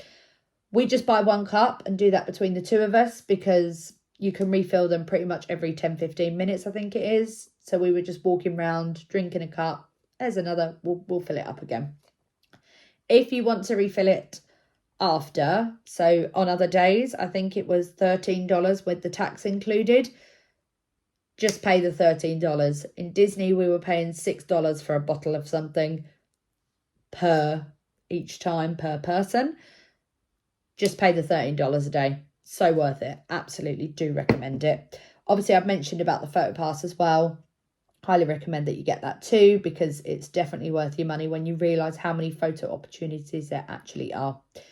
Now, with Universal Halloween Horror Nights, we have never done this before, and we thought we're there on Halloween. Let's do it. Let's see what the situation is. We knew what the mazes were. We don't like scare mazes, is the best way to put it. And I'm sure you're all aware I do not like a scare maze, but I will put myself through it if I have to, which I did. We only booked it because of the Fallout maze that was announced. We're pretty much Fallout fans, so we was really excited to do that. When we got there, it was absolutely heaving. So we had the stay and screen pass, I think it was called. Basically, we were in the park for the day. We didn't have to leave the park. We could just stay in and get to the mazes as quick as we wanted if we wanted to. We were trying to take it all in and didn't really think about things. As much as people kept saying to me, go straight to the mazes, skip the beginning, everything. I wanted to see it all. So we watched the opening show of everybody coming out, and obviously at the people at the gates that were stuck behind the gates until they could get let in. And it was fantastic. We did get some videos of it. I'm unsure what way they're done, so I might be able to post them, I might not. But we could certainly have a look. With Halloween Horror Nights, we didn't realise how busy it would actually be and what rides would be open. We found 4 rides that were open, which was, I believe, Harry Potter ride. What else was open? Mummy, Men in Black. And there was something else, but I can't remember what. But we love Men in Black, so we were quite happy with that. Here's the thing with Halloween Horror Nights. Anywhere you walk, you will walk into a scare zone. You cannot avoid them. So if you do not like people running at you with chainsaws, with whatever they've got in their hand, jumping in your face, cats appearing out of anywhere, do not do Halloween Horror Nights because you cannot escape it. Apparently I have a face that says I'm going to scream and run away. Scare zones do not scare me. That's the only thing. If it's outside, I can deal with it. So I had people running at me with chainsaws. I had some rat-infested people literally getting in my face. I don't know if you've seen anything from our Doncaster Fear Factory thing where I had basically somebody strangling me. It does not faze me. It's inside that's the issue. So we really enjoyed the scare zones even during the day. They were absolutely brilliant to walk through, and honestly, just experience it if you can deal with it. If you can't deal with it, do not do it. We went straight over to the Fallout maze because that's what we wanted to do, and we had to get a return time because luckily this works at Halloween Horror Nights too. So we just went up to the desk and said, can we get a return time please? They did it. The problem is all of the mazes were about 2 hours long, as you sort of expect on actual Halloween. It is going to be busier. We are aware of that. Ride times were only about 10 minutes. We weren't fussed about that, so that was good. We did only do the Fallout maze, but we did walk through all the scare zones, do some of the rides, experience what we could. Found a dance party at one point. Why not?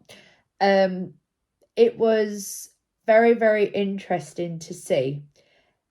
They always say that you are guaranteed to see Art the Clown whilst you're in Halloween Horror Nights. We did not see him once, so that kind of put a downer on it for me because I wanted to see him walking about rather than doing the Terrifier maze. We were going to do the other mazes, but as I said, the queue times were absolutely ridiculous and we would have been timed out and it would have just been too much for me. When we got back to the Fallout maze, we don't really know how they work here, like in America. We know how they work here, but not over there. So over here, it's normally you're put in groups of people and you go through as a group, so everybody gets a scare, blah, blah, blah, standard. With these, it is a constant walkthrough, so people are just constantly going through. This does mean that you miss some of the scares because you've already seen them in front of you and know they're coming. That helped me. Not so good for the people that want the scares. There was one point where we did go through it and somebody did jump out of nowhere and it did really make me scream a bit, and I was just a bit like, oh, okay, and sort of was dealing with it. My husband, on the other hand, was absolutely laughing at me because I'd got the scare, and then 2 minutes later, he got the scare. So I then started laughing at him. It was really, really good to go through it, see it all, not know where they're sort of coming from. They are very, very well hidden as well. So with a UK one, you kind of get where they're going to be. These people are actually hidden very, very well within these scare mazes and do know the exact moment to get someone. So it's absolutely brilliant. Definitely worth the walkthrough.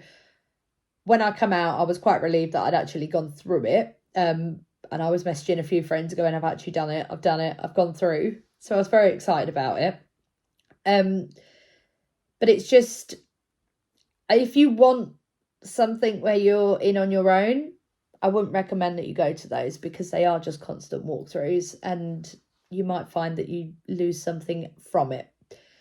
But then once we were done for the night, we decided to head back to the hotel. What we did is we walked back through the main gates.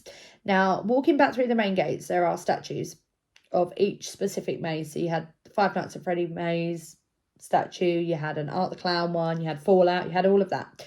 So we decided to have a picture with the, I think it was Five Nights at Freddy one. What we didn't realise is there are people hiding in there. So as soon as we took the photo, we went to take the photo, all of a sudden some like lightning noise happened and this moving statue came out of nowhere. And that was the biggest scare that we had during that night. Because, as I said, outside I'm absolutely fine. But that actually got me because I didn't realise it was happening. So that was an absolute brilliant experience to have, as much as a few choice words come out of my mouth. And somebody did start laughing when they realised what I'd said. It was honestly amazing. So do experience Halloween Horror Nights. If you can deal with just it being a walkthrough and you can deal with the scare zones, do not experience it if you're expecting to go in as a small group and get the scares, or if you're not dealing with the outside, basically. So really, really think about it if it's worth it. Those tickets only cost us, I think it was £140. So it was a lot cheaper than Disney. But you don't get all your sweets and stuff included. So it's your choice. Enjoy it while you can. But anyway, let's go on to Universal. So while we were at the Helios, we did actually decide to take a day out and go over to Universal just to see what the vibe was, how busy it was, what we were expecting. Now, because Halloween Horror Nights was on, it does mean that the parks were a lot less busy, sorry. So we did find that we could go in there, enjoy it, hardly any queues, happy days. This was about 3:00 in the afternoon. We decided to go over to Islands of Adventure and ride water rides. We forgot how much one of those water rides actually gets you wet. So we were soaked through, shoes, socks, the lot, squelching everywhere, and it just wasn't drying off because it had got quite chilly from being in the evening. Again, end of October is not as warm as everybody thinks. So just be very, very wary that if you're going during that time, you need to sort of take warmer clothes for odd days. So once we got back to the hotel, we did dry off and everything like that and deal with it. Happy days. But then after we'd finished, we had to move over to a different hotel. So we chose to do hotel hopping with this because it made it a bit cheaper for us because it was already very, very expensive and we wanted to make sure that we experienced everything in the right capacity. So we went over to the Drury Inn Suites, Universal End, because there is one Disney End as well. We went Universal End. With this hotel, you do get a Universal transport included. The desk is open from 7 a.m. to 11 a.m. You go there to book in when you would like to go. So you can do it for the following day and they will give you a time schedule of when their transport is arriving. There was 4 different times in the morning that I think went up to like 11 o'clock. So the first one was at like 10 to 8, then it was like 9 o'clock, and then like 10 o'clock, then like 11. So it was quite reasonably timed that you didn't have to go early, but you didn't have to go late. The buses back were, I think they started at like 5 o'clock. So there was 4 buses back, started at 5 o'clock. The last one was at 8:30. The best thing about this is the park shut between 7 and 8 for Universal and Islands of Adventure. So this meant that we could actually get on a bus after the parks had closed, rather than going, oh, we need to leave now because we need to get a bus. It even got to the point that on the last night there, we were still there at 8 o'clock and just rocked up at the bus literally 5 minutes before it turned up. So it does make it a lot better for us having that option there. The hotel itself, very, very lovely. The only issue we did have is there are works going on outside at the moment where they're building a road. So we could hear quite a lot of it, and we did mention it and they were aware of it and apologised. But the staff there, absolutely fantastic, lovely people. We sat at the bar having a nice chat with the bar staff. We met them all. Also included within that hotel is a breakfast every single day. So it's buffet breakfast every single day. You can get bagels, you can get fried breakfast. They didn't have things like beans or anything like that, but they had sausage, egg, potato bites. Why not? You can get your toast, you can get porridge, cereal, fruit, apple juice, orange juice, coffee, you name it, it's there. It was definitely worth just having that on its own. Then in the evening, from 5:30 in the evening till 7 p.m, they do a thing called a kickback. Basically, what they do is they put food on for anybody staying in that hotel in the area where they would normally serve breakfast. They do things like nachos. I think there was meatballs one night. There was hot dogs, all different things. We would just literally, if we were back at the hotel at that point, we would just grab some food. But also included with that was free drinks. So they give you a card. If you're over the age of 21, you can go get an alcoholic drink, up to 3 alcoholic drinks from that kickback area. This included selected cocktails that they make, beers and wines. Just for that alone, it was worth it. So what we would do is if we were back before 7, we would pop down there, grab those beers, grab those cocktails, whatever we wanted, grab a bit of extra food, and then go sit at the bar. So we did pretty much park kick out most nights, but there were odd nights where we thought, oh, we need to have a break. So we did come back, we had the food, we had a few drinks, and we sat at the bar for a few hours, and then we just rested. It's definitely worth it, especially if you've got children with you and you want to get back early. Definitely worth it, because they will be fed and they will be happy with the food, because it's basically beige food, but good beige food. So do it. And they also have a machine in there where you can get like free Coke, free lemonade, things like that. It's so worth it, and do recommend that you go stay there. Just deal with the noise outside. It's not as bad as I'm making it out to be, but it is there. But anyway, so as I said, they have a shuttle bus that goes to Universal. It takes you to City Walk, which then you walk from City Walk to Islands of Adventure and Universal, because you can't physically get a bus to those parks directly. Universal was very, very quiet even after Halloween night, Horror Nights finished. So we were still walking on rides where they were very, very low times, which was fantastic, really. The only issue we had is as soon as you walked into any Harry Potter area, whether that be Islands of Adventure or Universal, it was heaving. So we dealt with a lot of people pushing, shoving, trying to get through. Just take it in your stride and deal with it. That's the best thing you can do. If you're going to go on Escape from Gringotts or any other Harry Potter ride in those areas, just be aware that those wait times are going to be the longest out of all of them.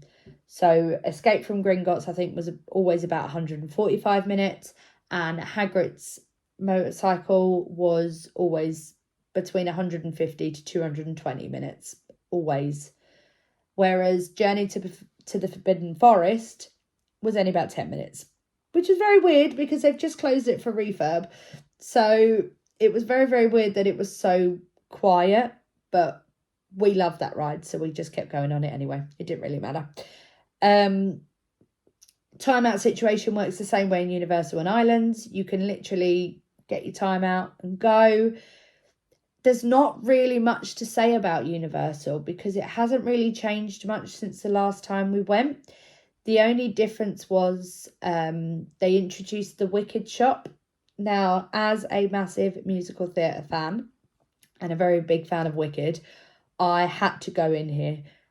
Sam very much let me go into that shop and he also let me do a meet and greet with Glinda and Elphaba. So the fact I got to do that, it was great. And he only let me do that because I let him wait for somebody too. So that it works both ways. But what we did find in the shop is there was a lot of exclusive things that weren't actually in the UK. And I don't know if they are still, because it's basically to do with the films that have come out. They had just refurbed it for the For Good film, which comes out on the 21st of November. So I was very much, I want to go see what they've done in there. I want to see it all. I want to experience it all, and walk away with items that I wouldn't normally purchase. So when we went in there, they had all the costumes out. It was stunning. You could have a photo with Elphaba's broom. The meet and greet with Glinda and Elphaba was absolutely fantastic. Then we went into the shop, and I've got to show you this because I am fascinated by it. It's massive and I don't know how it fit in my case. But I managed to get Glinda's training wand. So there was only 2 left on the shelf when I was looking at it. And I was like, I need to see this and I need to see what it looks like properly. So I did open it and have a quick look.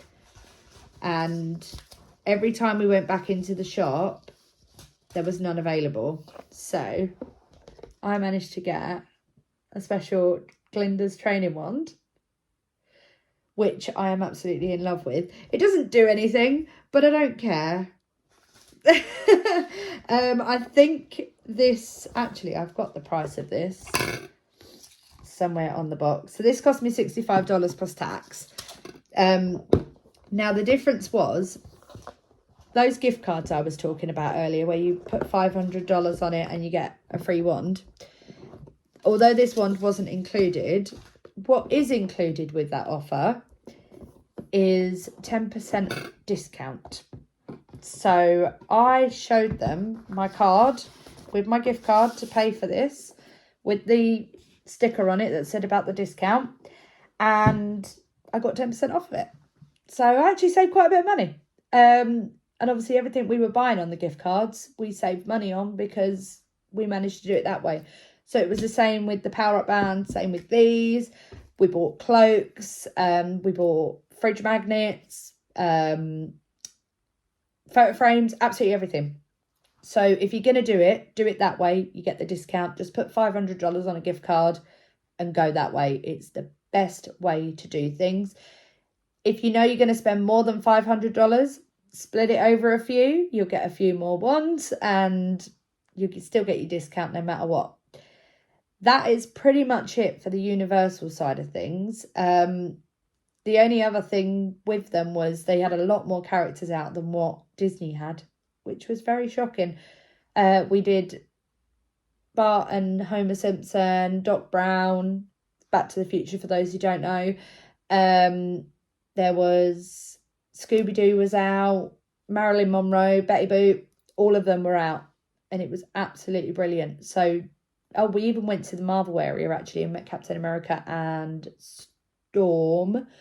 So definitely keep an eye out for those character meet and greets. They are always about in Universal. A lot more than they were in Magic Kingdom. Very, very weird. But yeah, I'm going to take a break and then I'm going to come back and finish off with SeaWorld and our flight home. Sergio Navarro, el artista. Por favor, hear my warning. The conservatory before you conceals a more sinister truth. It is the birthplace for the origins of horror. Every stroke of a paintbrush, every word written, every static heart breathes life to a new nightmare. I am haunted by visions of terrors to come, 5 nights of torment, terrifying works of art, a masked killer in the shadows, the fallen from passing through those gates will be your soul to wild man, and once inside, you'll be left with no choice but to let them in. I have to be the canvas, they cannot be contained with a stroke of my brush, the origins of horror. Break through the fog. Halloween Horror Nights, beware of what's to come. Una noche de terror, a night of true horror awaits you.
Okay, let's finish this off with Seaworld and our flight home. So we initially didn't choose to go to Seaworld. Sam's not a massive fan of it, whereas I wanted to ride the big coasters. And let's just say we went day drinking one day, as you do, and decided, stuff it, we're going to book it. So we booked it with the all-day dining. We didn't know how this worked either, so we just booked it anyway. I think we paid about £178 for both tickets, which included all of the food situation. When we got there, we arrived very, very early, not realising the park opened at 10 and not 9. So we got there at 9 and was like, oh, we got to wait around for an hour. What we also didn't realise is it was freezing cold. Unheard of for Florida for us. So we very much had to walk around in jogging bottoms and hoodies and everything like that. We bought gloves. It was that cold. Especially in a water place as well. It would make sense that it would be cold. So eventually when we got in, it did start to warm up a bit. And we went straight to guest services because I was researching the night before on how we deal with ride accessibility. So what happens is you go straight to guest services, you explain to them that I need to apply for your ride access program. How do I do this? The guy behind the desk gave me a sheet of paper, said, can you just fill this in for me, tick any boxes that relate to you, and then we'll get it sorted. So I was like, yeah, okay. Do you want any proof of ID? He was like, nope, don't need anything. Just tell me your situation. Fine, happy days. So we told him the situation, filled in the boxes as we should, and they provided us with this. So it is a bit of paper, which is a bit annoying to hold around all day, but we got it. So with this paper, it lists all the rides that you can go on based on what you've told them, only based on what you've told them. So if there are ones that you specifically like, maybe a limb situation, they will remove it from this list. we qualified for all of the rides, so it was absolutely fine. We just got a basic list. Works the same way as any of the other parks. So if it's less than a certain time, you can go straight through it. So like 5 minutes, they're not going to sign you off for 5 minutes. If the queue's a bit longer, they will give you a time to come back in. So as you can see, we had some times filled in for rides that were there. Because it was so cold, the park was actually very, very, very empty. But it had decorated for Christmas, so it was very pretty to look at when we walked in. Nice Christmas tree out front, Christmas music playing everywhere, which was so weird because we hadn't really heard Christmas music while we were there until then. These rides at SeaWorld are intense. So I was saying obviously earlier about Stardust not really being that intense, and I thought it would be. SeaWorld is a whole new level. The only problem we had was because it was cold, it meant some of the coasters were not working. So we didn't actually get to ride Mako, and there was another ride, but we didn't get to ride either. But I think it might be an Icebreaker. Icebreaker and Mako, and then the water rides were all off. Understandable. But we did get to ride, I've got a list here. So we went on Expedition Odyssey, which is the new ride, which is a bit like Soaring in Epcot, or for anybody that's in the UK that's been to Legoland, it's a bit like Flight of the Sky Lion. My only issue with that is it's a brand new ride and you could see where it was separate screens. So it didn't work as great as I thought it would. And the transitions to the areas, no. They could do so much better if they pumped money into it, but we understand that SeaWorld are not that great with money at the moment. So it was very, very disappointing to see it, but it was a great experience when you come out because you go out to the penguins and things like that, and I love penguins. So I was happy with that side of things. Manta, wow. I love a flying coaster. I love Galactica. I was going to call it Air. It's Galactica now. But Manta is a whole new level. A whole new level. The intensity of that ride is fantastic. We enjoyed every single moment of it. Kraken, it looks quite tame. It is not. So if you don't like coasters that will sort of pull your face back, don't ride it. But honestly, we absolutely loved it. Sam doesn't like really coasters that go too high or have too much intensity.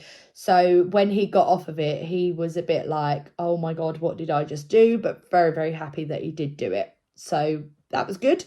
Penguin Trek, you expect that to be cold. So why not? The queue for that was always empty, which was great. Considering the other coasters were closed, it was great to get on it.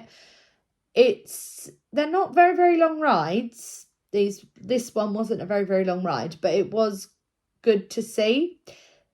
The only thing with their quick lane, I think they call it, is they have nobody monitoring it apart from at the start.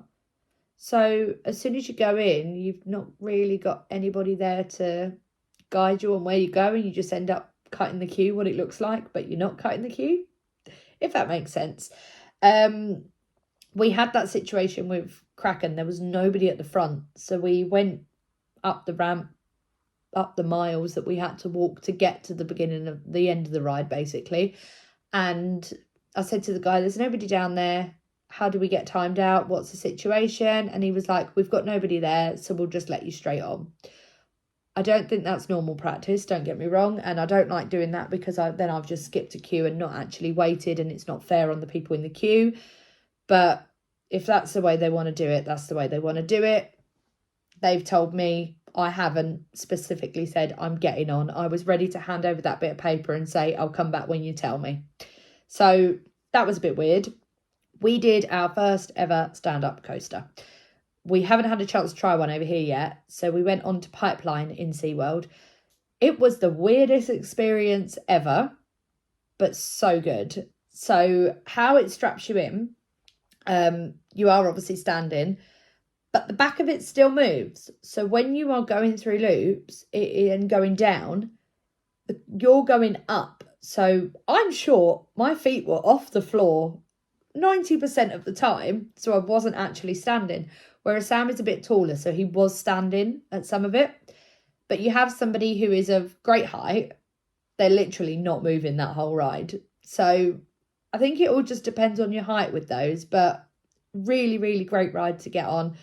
Really enjoyed it. We did go see some of the shows.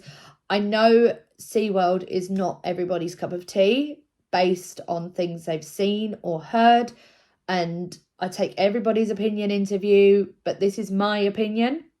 I enjoy those sort of things because that is what I had when I was a kid. That is what I'd always watched when I was a kid and what I'd grown up with. Whether you think they're in captivity or not, that's your opinion. Everybody has an opinion, and I am not there to sit there and grill you on it. We did go see the dolphin show. They looked very, very, very looked after. They didn't look distressed in any sort of way, and they looked like they were actually enjoying themselves whilst they were doing it. They did all the shows. They obviously got children involved with the shows. It was really, really good to see, actually. The trainer that had a child involved with the dolphin show had gripped the child's back to make sure that she was going nowhere. So they could still have the child feeding the dolphin whilst in the experience of trying to train the dolphin in the same way. Everybody has risks no matter where you go, so you have to understand that it's preference, and I do appreciate people that don't agree with it. I do appreciate people that don't want to go because they don't agree with it, but for my opinion, I do like going to see that sort of thing and to seeing what they could do. I've been to Discovery Cove before and swam with dolphins. I've seen the situation that they're in, and I personally think they are very, very well looked after, and that what you may have seen before is not as true as you think. Some of it, yes, but not all of it. We did then go see the orcas. So previously, when I've been to SeaWorld when I was a kid, it was just Shamu.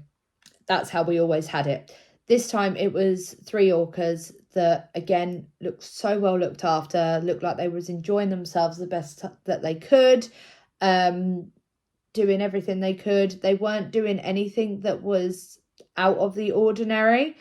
They were doing their random flips, soaking everyone as you do. And the trainers, there was so many of them making sure that they were so looked after. It was exactly the same with the dolphins. There was at least 3 trainers per dolphin, per orca as well, making sure that they were well looked after, played with, fed, everything. So we really, really did enjoy going to see them. The shows are only about 15 minutes long, so they're not there for long, but they are being looked after and well fed and made sure that everything is going to plan. They do not get in the water with these animals. Simple as. A lot of people seem to think that they still do. They do not anymore. So I do recommend that if you're going to see it, don't sit there and panic and go, oh no, a trainer's going to get in the water and start nosediving off of them. They're not. They don't do that anymore. That's not the case. So definitely go check it out. It is a bit run down from how it used to be as a kid or how I remember it. We were literally walking around and it was like a ghost town. We went to visit the Sesame Street area just because we were there. We had a walk through. We had a walk through the shops. We didn't do any of the rides in there because they are mainly for young children. But it was nice to see that there were still children in there enjoying it and taking it all in. They did have photo opportunities there, which were great, but we didn't buy a photo pass there because it seemed absolutely pointless.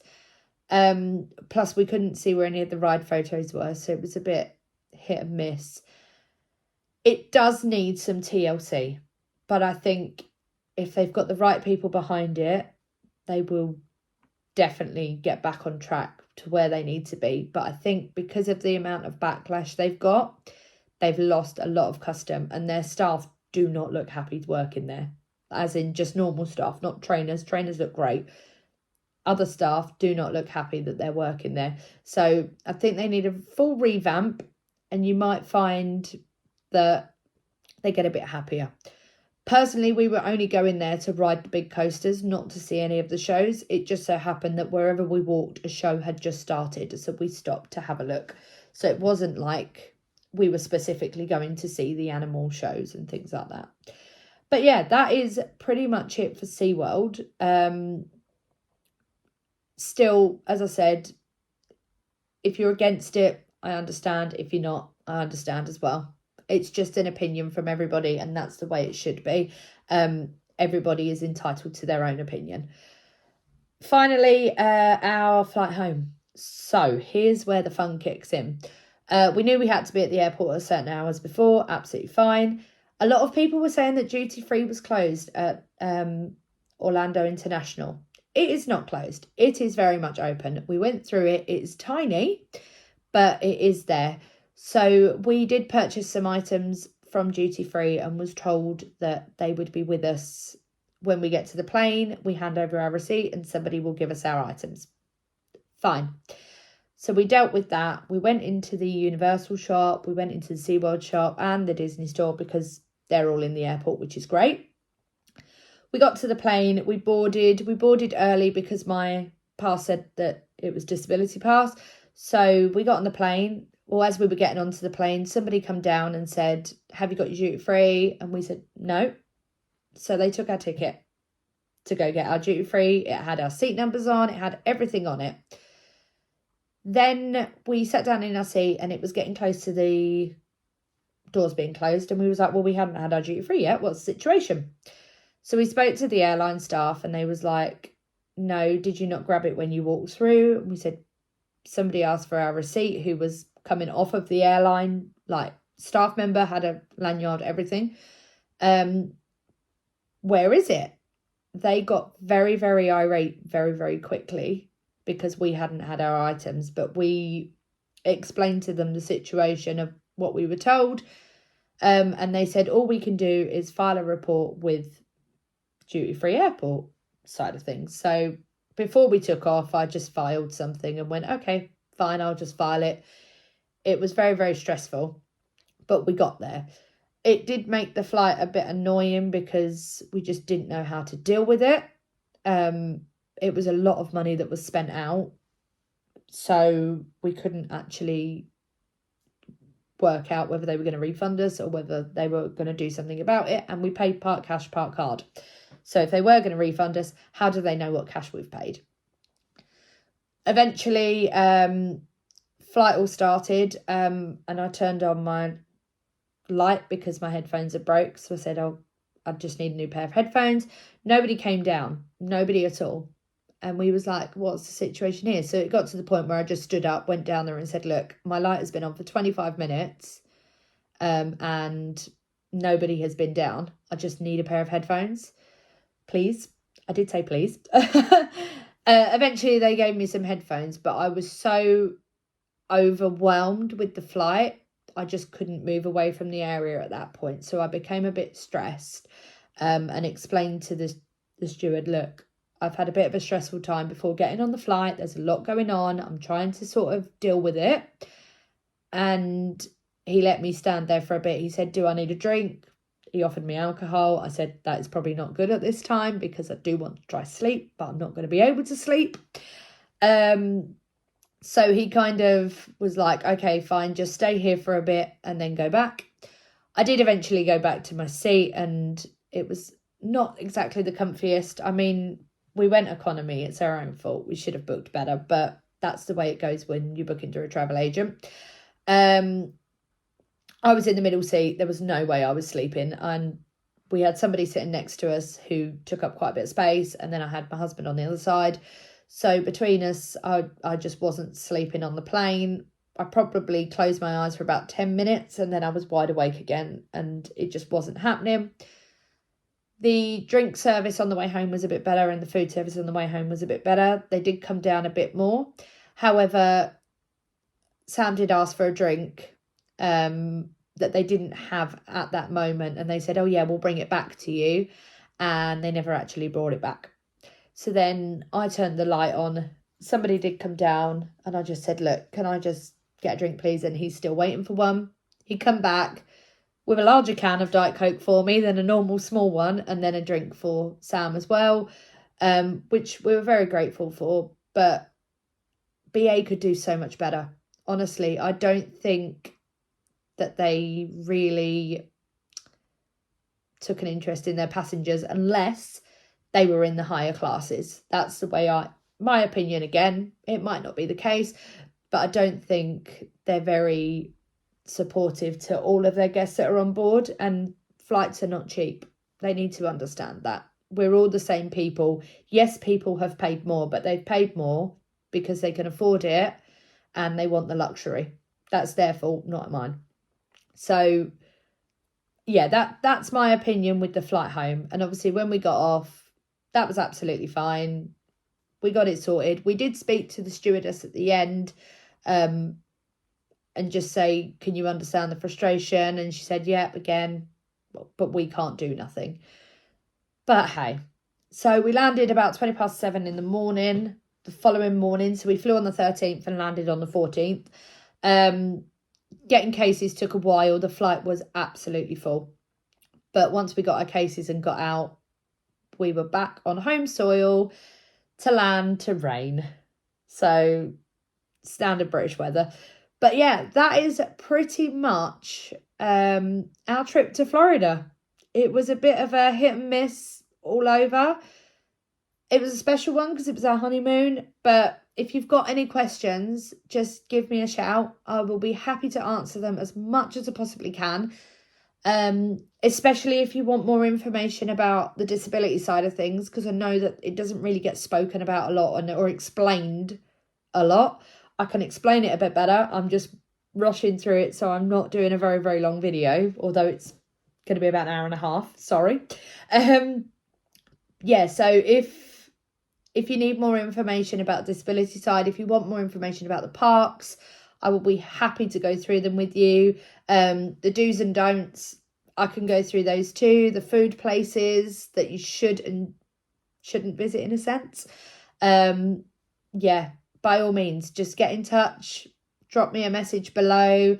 Have a look on Instagram. Have a look on Facebook. We're on both of those. We're on TikTok as well, so we can definitely put something together. Yeah, that is all. But thank you for watching. If you have got this far, I do apologise for a very long video. And have a great day.